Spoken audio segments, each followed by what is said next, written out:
الحمد لله نحمده ونصلي ونسلم على رسوله الكريم أما بعد أعوذ بالله من الشيطان الرجيم بسم الله الرحمن الرحيم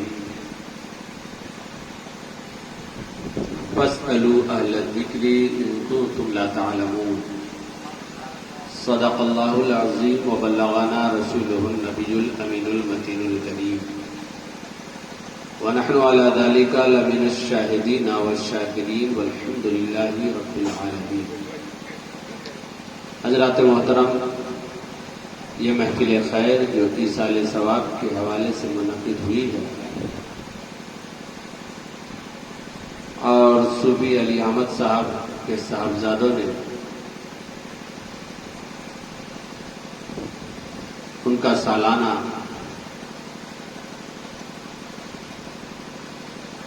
ایصال ثواب کی مجلس منعقد کی.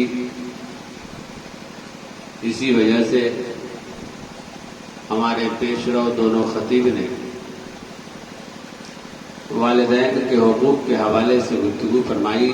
خصوصیت کے ساتھ حضرت علامہ مولانا غلام خیر البشر صاحب کی گفتگو بہت ہی مؤثر تھی اور بڑے سنجیدہ لب و لہجے میں انہوں نے ماں باپ کے مقام کو ہمارے سامنے واضح فرمایا. اسی پر تھوڑا سا تبصرہ آپ کے خطیب و امام صاحب نے فرمایا.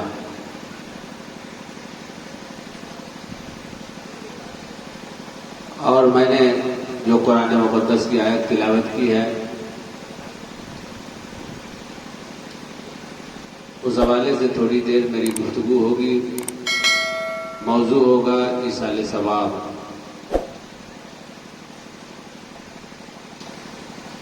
باتیں تو ذہن میں بہت سی آتی ہیں، لیکن کبھی وقت ہوتا ہے تو طبیعت نہیں، کبھی طبیعت ہوتی ہے تو وقت نہیں. آج کی اس محفل میں بھی شکایت یہی ہے.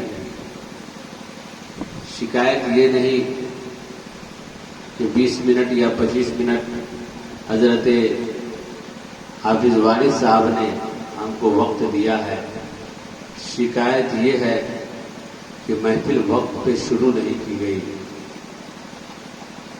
کیا ہی اچھا ہوتا کہ محفل بعد مغرب شروع ہو جاتی اور 10 بجے تک محفل کا اختتام ہوتا. نہ لوگوں کو یہ شکایت ہوتی کہ رات زیادہ ہو گئی، اور نہ ہم لوگوں کو خوف ہوتا کہ لوگ ہم سے یہ کہہ دیں گے کہ تقریر ختم کیجئے، بس کیجئے، وقت زیادہ ہو گیا. کیونکہ عام طور پہ 10 بجے تک بآسانی لوگ سن سکتے ہیں اور برداشت کر سکتے ہیں. تو یہ زیادہ مناسب ہوتا. اگر یہ اچھا لگے تو آئندہ کے لیے یہ میرا مشورہ ہے کہ مغرب بعد ہی محفل رکھ دیجئے اور 10 بجے تک محفل چلائیے. تو میں سمجھتا ہوں تقریباً نہایت اطمینان کے ساتھ 2.5 گھنٹے کی محفل ہو سکتی ہے اور دل جمعی کے ساتھ لوگ سن سکتے ہیں. بہرحال آئیے گفتگو شریف سے قبل نہایت ہی عقیدت و محبت کے ساتھ درود پاک پڑھ لیں. اللہم صلی علی سیدنا شفیعنا حبیبنا مولانا محمد طب القلوب و دوائها وعافیت الابدان و شفائها ونور الابصار و ضیائها صلاۃ و سلام علیک یا رسول اللہ. حضرات درود پڑھا کیجئے اور سنا کیجئے کہ مولانا صاحب لوگ درود کیسے پڑھتے ہیں، تاکہ درود آپ کو یاد بھی ہو جائے اور صحیح طور پہ یاد ہو. بعض لوگوں کو پڑھنے بھی نہیں آتا اور بعض لوگ پڑھتے بھی ہیں تو عوامل کی رعایت نہیں کر پاتے. مثال کے طور پہ لے لیجئے کہ اللہم صلی علی سیدنا، بعض لوگ تو سیدنا کہتے ہیں، شفیعنا، حبیبنا. حالانکہ اولا کا طالب علم بھی جانتا ہے کہ اعلیٰ حرف جر ہے، اور جب یہ کسی پر داخل ہو تو اپنے مدخول کو یہ مجرور کرتا ہے تو اس لحاظ سے ہر جگہ کثرے کے ساتھ ہوگا، یعنی اللہم صلی علی سیدنا شفیعنا حبیبنا مولانا، ہے نہیں؟ تو شفیعنا اس طرح سے ہوگا۔ اب مولا کے لیے تو ہم یہ نہیں آپ کو سکھا سکیں گے کہ اس میں منقوص ہے کہ اس میں مقصور ہے نا، آپ کے لیے ہارڈ ہو جائے گا۔ بہرحال تو یہ یاد رہے کہ جو مفرد منصرف صحیح ہو تو اس کا اعراب حالت جری میں کسرہ کے ساتھ ہوتا ہے، اس لیے پڑھنا اسی ہی چاہیے، سیدنا شفیعنا حبیبنا، تاکہ ہماری علمی لیاقت کو بھی لوگ صحیح طور پہ جان سکے۔ بہرحال تو درود پڑھنا سیکھیے، سمجھیے۔ ایسے ہی درود ابراہیمی بھی پڑھا کیجیے، آپ کو یاد ہونا چاہیے، نماز میں اس کی ضرورت پڑتی ہے، حضور صلی اللہ تعالی علیہ وسلم کی تعلیم ہے، لہذا ہم سب کو یاد ہونا چاہیے۔ تو آئیے درود ابراہیمی پڑھتے ہیں۔ اللہم صلی علی محمد وعلی آل محمد کما صلیت علی ابراہیم وعلی آل ابراہیم انک حمید مجید۔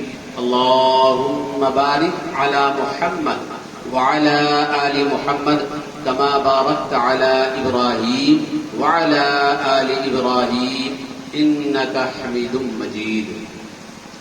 میرے پیارے بھائیوں اور دوستوں، اللہ تعالیٰ قرآن مقدس کے اندر ارشاد فرماتا ہے، فَاسْأَلُوا أَهْلَ الذِّكْرِ إِن كُنتُمْ لَا تَعْلَمُونَ، اے لوگوں اگر تم نہیں جانتے ہو تو جانکار لوگوں سے پوچھ لیا کرو۔ حضور صلی اللہ تعالی علیہ وسلم کے زمانے میں قرآن کا نزول ہوا، اس کا مطلب یہ ہوا کہ یہ حکم آج سے تقریباً 1450 سال پہلے آیا، حضور کے زمانے میں آیا کہ اے لوگوں نہیں جانتے ہو تو جانکار لوگوں سے پوچھ لیا کرو۔ اور قرآن میں جو حکم آیا جو عام لوگوں کے لیے، وہ حکم قیامت تک کے لیے ہوتا ہے۔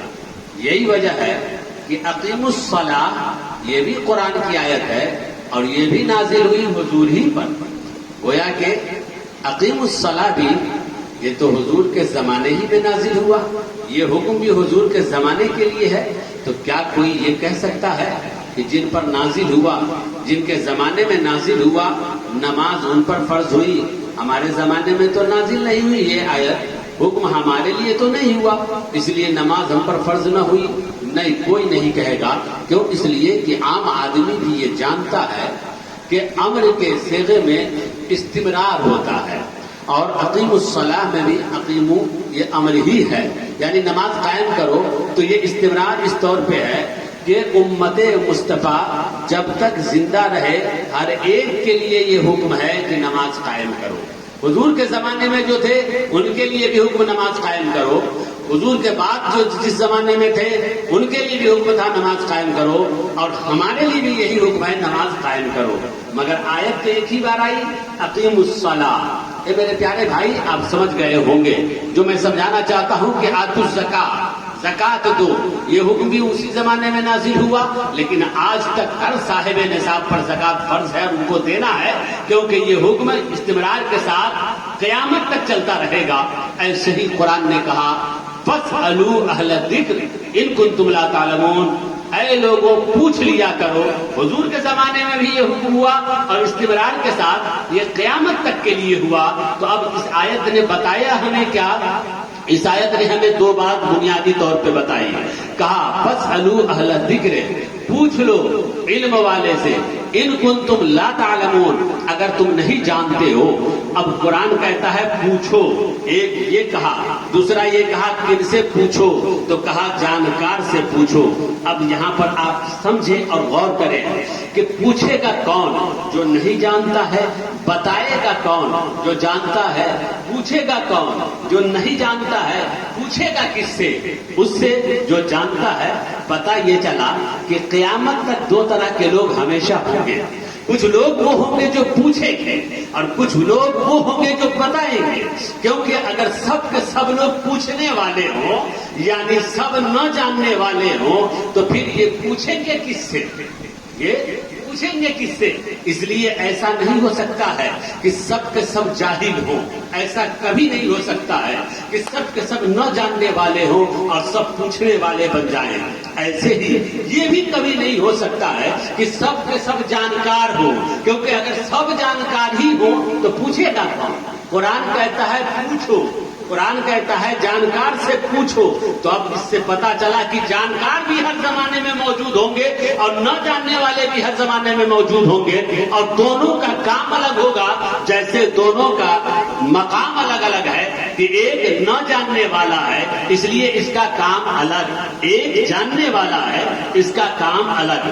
تو نہ جاننے والے کا کام ہے پوچھنا، نہ جاننے والے کا کام ہے سیکھنا، ان کا منصب یہی ہے، ان کی ذمہ داری یہی ہے، ان کی حد یہی ہے کہ یہ پوچھنے کا کام کیا کریں، اور جو جانکار ہیں ان کی ذمہ داری ہے کہ وہ بتانے کا کام کیا کریں، وہ سکھانے کا کام کیا کریں، اور جن کی جو ذمہ داری ہوتی ہے، جن کی جو حد ہوتی ہے، اگر وہ آدمی اپنے حد میں رہ کے کام کرتا ہے تو اس کو عدل کہتے ہیں، اس کو انصاف کہتے ہیں، اور اگر آدمی اپنے حد سے نکل جائے، اپنے حدود سے باہر ہو کر کے کام کرنے لگے تو اسی کو ظلم کہتے ہیں۔ میرے پیارے آپ ذرا سوچئے، ایک استاد حافظ سجاد صاحب ہیں، بچہ سبق یاد نہیں کیا تھا، اس لیے تنبیہن انہوں نے 2 تماچے رسید کر دیے، تنبیہن 2 چھڑی رسید کر دی کہ جس کو وہ برداشت کر سکے۔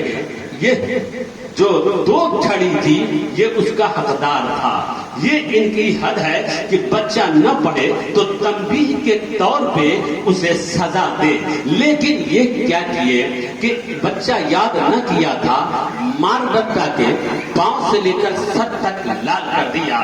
اب آپ بتائیں کہ یہ کیا کیا انہوں نے؟ گھر والے کیا کہیں گے، لوگ کیا کہیں گے؟ مولانا صاحب آپ نے ظلم کیا۔ کہا کیوں؟ ہم کو تو حق ہے مارنے کا۔ کہا مارنے کا حق ہے مگر حد میں، حد سے زیادہ بڑھے اسی لیے ہم نے کہا ظلم کیا، اور 2 ڈنڈا ہمارے بیٹا کو مارے۔ جوہر صاحب کہے کہ حضرت آپ کو اکلوتا بیٹا ہے، دیکھیے یہ مار دیے بیچارے۔ ہم نے کہا ٹھیک کیا۔ آخر میں نے کیوں کہا ٹھیک کیا؟ آخر آپ نے کیوں کہا ظلم کیا؟ وجہ یہ ہے کہ ان کا 2 ڈنڈا مارنا تنبیہ کے لیے یہ حد میں ہے، اس لیے یہ انصاف ہوا، ٹھیک ہوا، اور حد سے بڑھ کے مار کے لہو لہان کر دینا کہ کل کام کے لائق نہ رہے، یہ ظلم ہوا۔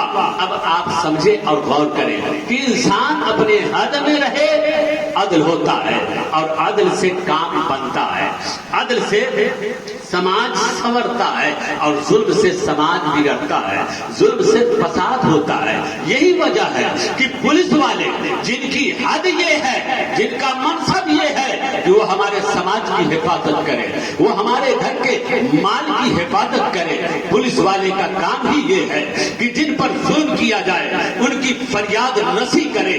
جب تک کہ پولیس والے یہ کام کرتے رہیں گے سماج میں امن رہے گا، اس وقت تک سماج میں سکون رہے گا۔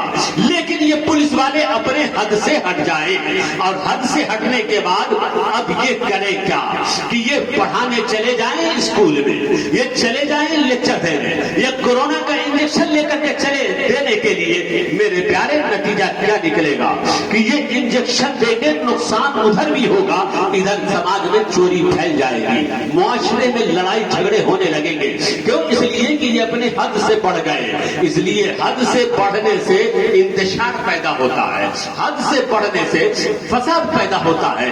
تو اب سمجھیے ایک عام آدمی ہے جس کی حد یہی ہے کہ وہ پوچھنے کا کام کرے، وہ سیکھنے کا کام کرے۔ اگر یہ حد سے بڑھ کے نکلے اور سکھانے لگے، یہ حد سے بڑھ کے فتویٰ دینے لگے، تو اب اس سے دینی معاملے میں انتشار پیدا ہوتا ہے، دینی معاملے میں فساد پیدا ہوتا ہے۔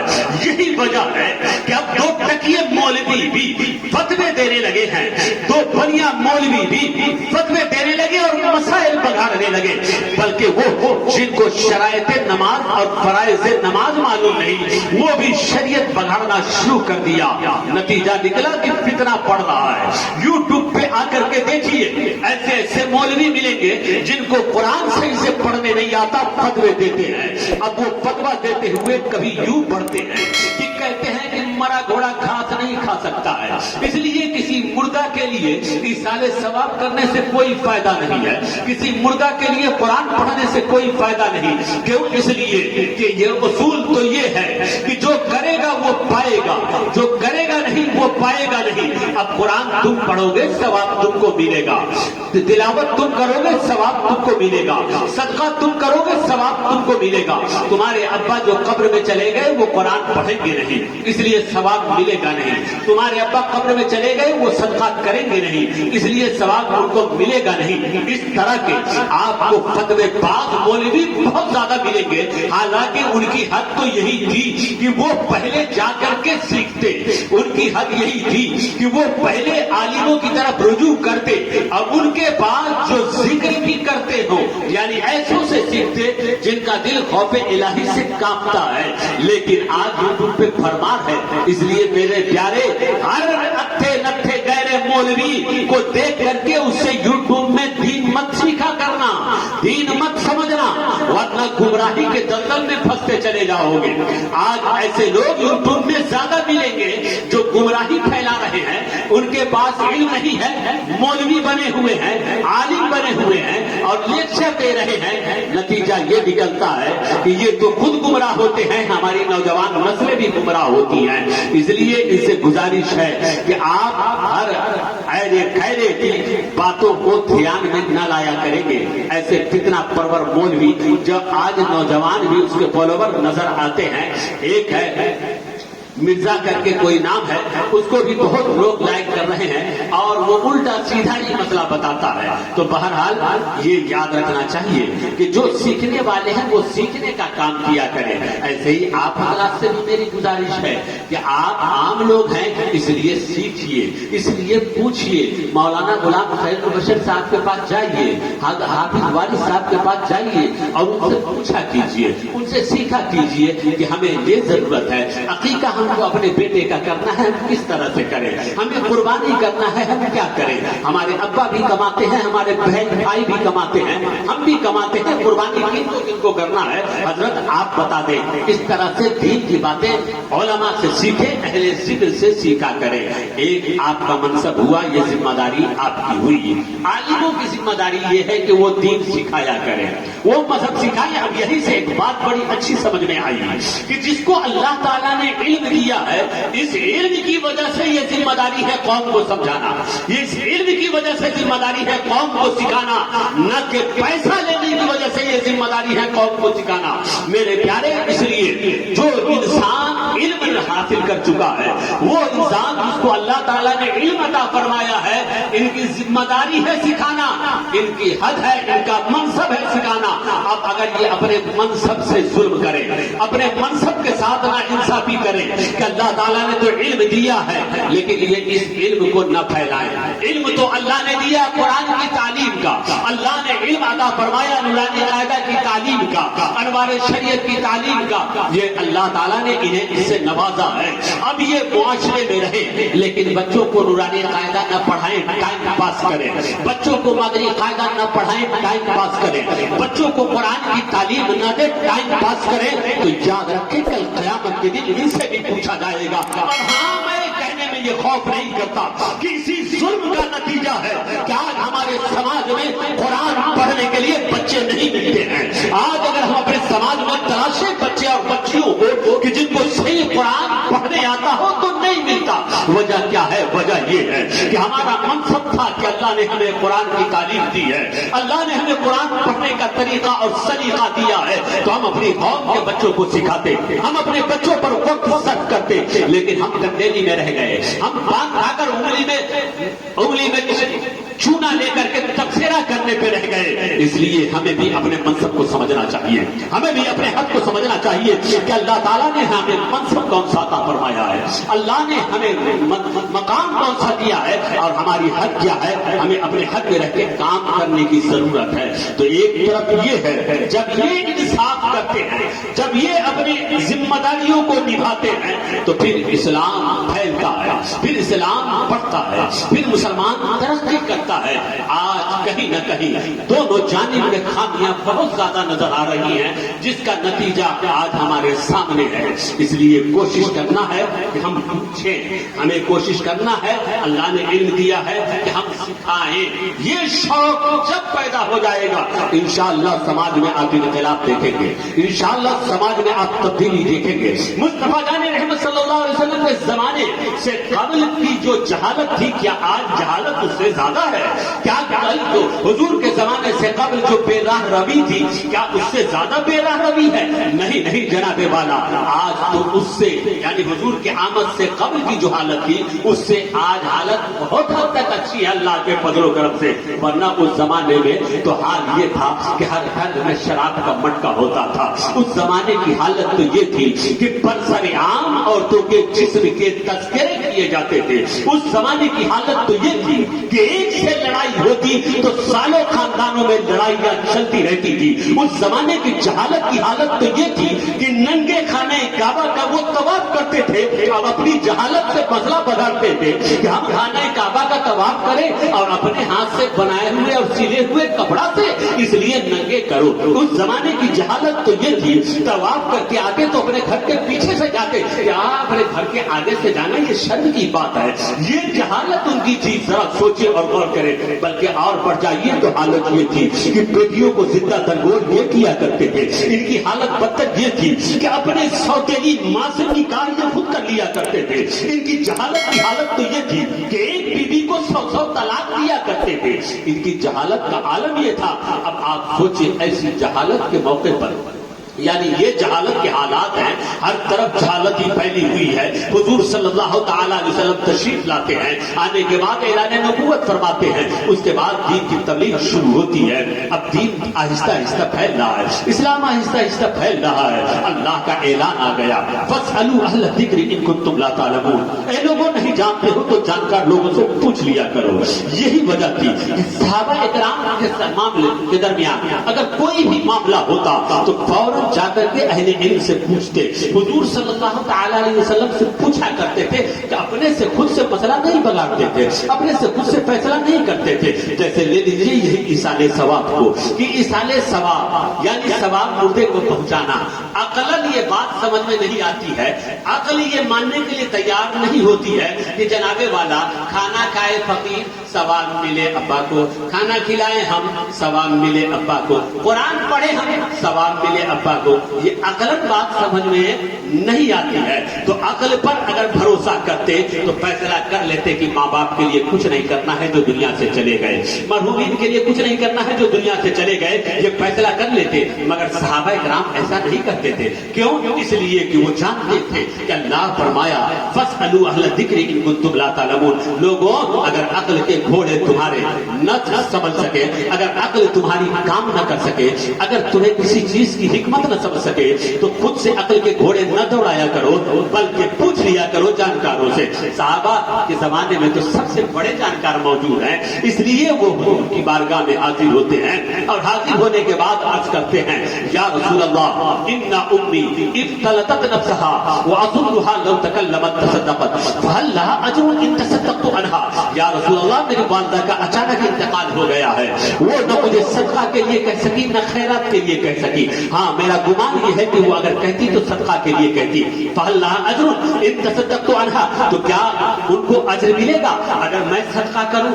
یعنی دیکھیے دماغ تو یہی کہہ رہا ہے کہ صدقہ میں کروں گا تو مجھ کو ثواب ملے گا، اما کو کیسے ملے گا؟ مگر فیصلہ خود سے نہ کیا بلکہ حضور سے پوچھے کیا ملے گا؟ قال نعم، حضور صلی اللہ علیہ وسلم نے فرمایا ہاں میرے پیارے صحابہ، اگر تم صدقہ کرو گے تمہارے ماں باپ کو ثواب ملے گا۔ ایک جواب حضور نے دیا، صحابہ کو اطمینان ہو گیا۔ دوسری صحابیہ آئی، چونکہ وقت نہیں ہے کہ میں پوری تفصیل کر سکوں، دوسری صحابیہ آئی اور آنے کے بعد عرض کیا یا رسول اللہ میری والدہ دنیا سے چلی گئی لیکن وہ حج نہ کر سکی تھی، میں چاہتی ہوں کہ میں اپنے والدہ کی طرف سے حج کروں۔ دیکھیے ذرا دماغ تو یہی کام کر رہا ہے، حج میں کروں گی ثواب مجھ کو ملے گا، مگر خود سے فیصلہ نہ کیا، حضور کی بارگاہ میں گئی، کہا میں چاہتی ہوں کہ حج میں کروں اپنے ماں کی طرف سے، کیا میری والدہ کو حج کا ثواب ملے گا؟ میرے آقا صلی اللہ علیہ وسلم نے فرمایا ہاں اگر تم اپنی والدہ کی طرف سے حج کرو تو ان کو ثواب ملے ملے گا. اب اتنا ہی حضور نے نہ کہا بلکہ اب آگے دلیل دیا. کہا میری پیاری صحابیہ ذرا یہ تو بتا, تیرے اماں کے اوپر قرض ہوتا, اگر تو قرض ادا کرتی تو کیا تیرے اماں کا قرض ادا ہو جاتا؟ کیا میری اماں کا قرض ادا ہو جاتا؟ کہا یا رسول اللہ کیوں نہیں ادا ہوتا؟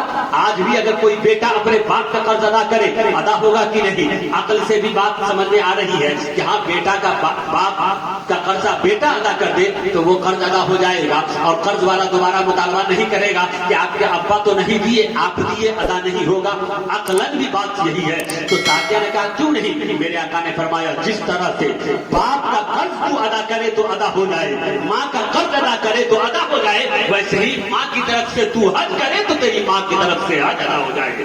میرے پیارے اس حدیث سے پتہ کیا چلا کہ ایک بندہ اگر نیک کام مردے کے لیے کرتا ہے, ایک بندہ اگر نیک کام اپنے مرحوم کے لیے کرتا ہے تو اس کا ثواب مرحوم کو پہنچتا ہے, اور صرف مرحوم ہی کو نہیں پہنچتا بلکہ وہ جتنے کی نیت کر لے ان سب کو پہنچتا ہے. اسی وجہ سے کیونکہ حدیث شریف کے اندر آیا انما الاعمال بالنیات, بے شک عمل کا مدار تو نیت پر ہے. دوسری حدیث میں میرے آقا فرماتے ہیں انما لکل امرئ ما نوى, بے شک انسان کے لیے تو وہی ہے جس کی اس نے کوشش کی ہے. اور علامہ شامی درر مختار میں فرماتے ہیں ينبغي ان ينبغي لجميع المؤمنين لانها تصل اليه واليه ولا ينقص من اجورهم شيء, کہ جب بھی کوئی مومن ایک کام کرے تو چاہیے کہ وہ نیت یہ کرے کہ ان تمام کا ثواب تمام مومنین کو پہنچے. بخالت سے کام نہ لے کہ ہمارے ابا کو پہنچے, ہمارے بھائی کو پہنچے, ہمارے چچا کو پہنچے, کیونکہ بندہ جہاں سے ثواب ملتا ہے اس خزانے میں کوئی کمی نہیں ہے. اس لیے مانگنے میں تو کمی نہ کیا کر بلکہ فراغ دلی سے تمام مومنین کے لیے مانگا کر. اللہ تمام مومنین کو بھی عطا فرمائے گا اور تجھے بھی عطا فرمائے گا.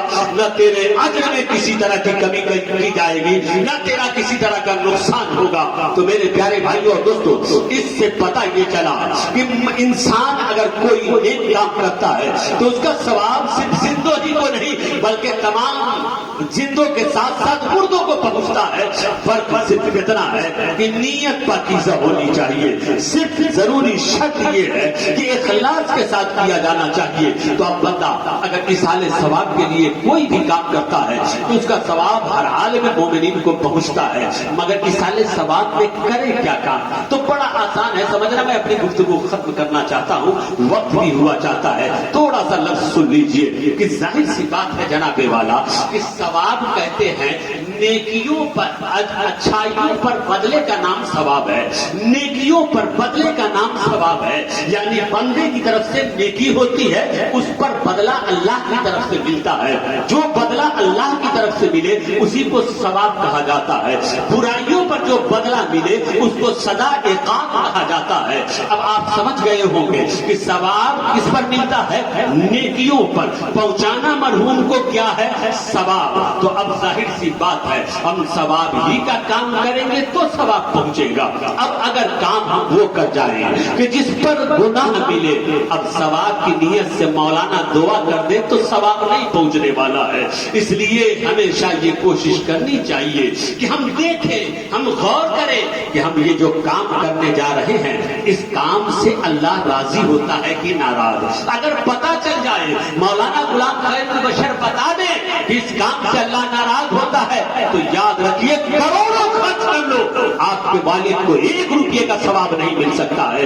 رات بھر دماغ کھپاؤ, آپ کے والد کو 1 منٹ کا ثواب نہیں مل سکتا ہے. اس لیے ثواب کا کام کرنا آسان ہے مگر ثواب حاصل کرنا مشکل ہے. اس لیے ہم سب کو یہ احتیاط ضرور کرنا چاہیے, اس پر غور ضرور کرنا چاہیے کہ جب بھی ہم کوئی کام کریں پہلے غور کر لیں کہ اس کام کو اللہ پسند کرتا ہے کہ نہیں, یہ کام اللہ کو پسند ہے کہ نہیں. جب ہم غور کریں گے تو خود بخود بات سمجھ میں آئے گی. قرآن کی تلاوت اللہ کو پسند ہے, قرآن کی تلاوت اللہ کو پسند ہے, نماز پڑھنا اللہ کو پسند ہے, روزہ رکھنا اللہ کو پسند ہے, اور بے پردہ ہونا, عورتوں کا بے پردہ ہونا اللہ کو ناپسند ہے. بولیے بولیے. عورتوں کا پائل پہن کے چلنا اللہ کو ناپسند ہے. مزامیر ڈھول تاشے, بولیے بولیے. ہاں حضور اعلیٰ حضرت کے نزدیک یہی ہے, مزامیر ڈھول تاشے اللہ کو ناپسند, ناجائز ہے. اب اگر کوئی ڈھول تاشے کے ساتھ ثواب پہنچائے، سوچے ثواب پہنچے گا یا گناہ ملے گا؟ اب آپ سوچیں، ہماری ماں اور بہنیں سرکار زندگی کے مزار پر کھڑے ہو کے فاتحہ پڑھ کے ثواب پہنچائیں، بے پردگی کے ساتھ جا کر کے ثواب کا کام کرنا چاہیں، وہ ثواب پہنچانے کی نیت سے جائیں، بتائیں کیا اس عمل سے ثواب ملے گا؟ ان کا بے پردہ ہونا یہ گناہ کا کام نہیں ہے؟ کیا جھنکار والے پائل پہننا یہ گناہ کا کام نہیں ہے؟ بالوں کو کھولنا کیا گناہ کا کام نہیں ہے؟ غیر محرموں کے سامنے جانا کیا گناہ کا کام نہیں ہے؟ میرے پیارے ذرا سوچیں، جن عورتوں کو مسجد میں نماز کے لیے جانے کی اجازت نہ ہو، کیا ان عورتوں کو مزار پہ فاتحہ کے لیے جانے کی اجازت ہوگی؟ جب ان کی نماز بند کمرے میں اللہ قبول کر سکتا ہے تو بزرگوں کی بارگاہ میں گھر سے پڑھے ہوئے فاتحہ کو کیا اللہ قبول نہیں کر سکتا؟ جب ان کی نماز جو گھر کے کونے میں پڑھی جائے اسے اللہ پسند فرمائے، اللہ قبول کرے، تو کیا بزرگوں کے لیے ایصال ثواب وہ گھر سے کرے تو اللہ قبول نہیں فرمائے گا؟ یقینی طور پہ۔ اس لیے ماں اور بہنوں آپ بھی سمجھو، نوجوانوں آپ بھی سمجھو، کیا آپ بزرگوں کی بارگاہ میں ثواب کے لیے جاتے ہو، ثواب پہنچانے کے لیے جاتے ہو؟ کیا بزرگوں کو ثواب پہنچائیں گے، ایصال ثواب کریں گے؟ اب آپ چلے آٹو میں، عورتیں چلی، بتائیں آپ ثواب حاصل کرتے جا رہے ہیں یا گناہ اٹھاتے جا رہے ہیں؟ اس لیے فیصلہ خود غور کر کے کیا کیجیے گا۔ عقیدت وہی اچھی ہے جو شریعت کے دائرے میں ہو، محبت وہی اچھی ہے جو شریعت کے دائرے میں ہو۔ اس لیے جانکاری لیا کیجیے، نہ جانکاری ہو تو، اور اگر علماء بتائیں تو پھر اس پر عمل کیا کیجیے۔ قرآن کہتا ہے فاسألوا اہل الذکر ان کنتم لا تعلمون، اے لوگوں اگر نہیں جانتے ہو تو جانکار لوگوں سے پوچھ لیا کرو، پوچھ کے کام کرو گے، کام کرنے کا ثواب الگ ملے گا، پوچھنے کا ثواب الگ ملے گا۔ اللہ تعالیٰ ان چند کلمات کو قبول فرمائے، آمین ثم آمین۔ سید المرسلین وآخر دعوانا الحمدللہ رب العالمین، استغفر اللہ ربی من کل ذنب واتوب الیہ، لا الہ الا اللہ محمد رسول اللہ صلی اللہ تعالی علیہ وسلم۔ السلام علیکم ورحمۃ اللہ تعالی۔